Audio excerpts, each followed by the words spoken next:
নমস্কার। আজকে আমার নিবেদন কবি অপূর্ব দত্তের লেখা কবিতা রুমির চিঠি। মা গো আমার মা, তোমার সঙ্গে আর একটা কথাও বলবো না।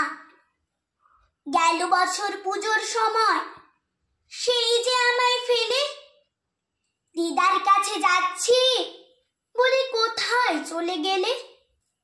তখন থেকে তোমার জন্যে বসে আছি মা। এবার পুজোয় আসবে তো ঠিক, সত্যি বলো না? বাবাটা মা এতই বোকা, কিচ্ছু জানে না। যতই বলি কাল আসবে মা, মোটেই মানে না। আমার জন্যে ভেবো না মা, আমি ভালোই আছি। কদিন আগে বাবার সঙ্গে গিয়েছিলাম রাঁচি। বিল্টু মামা, চুমকি মাসি খেলনা দিল কত, আমি কি আর যত্ন করে রাখতে পারি অত? ফেরার সময় ঝুমঝুমিটা ভেঙে গেল পড়ে। সত্যি বলছি আমি না মা ভাঙিনি ইচ্ছে করে।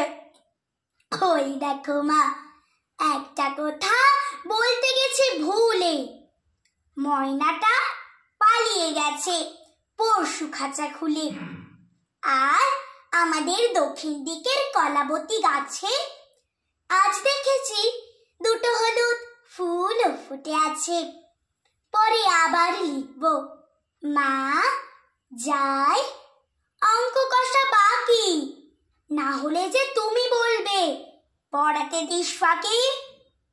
আসার সময় এলো একটা নতুন ঝুমঝুমি, তুমি আমার প্রণাম নিও। ইতি তোমার রুমি। নমস্কার।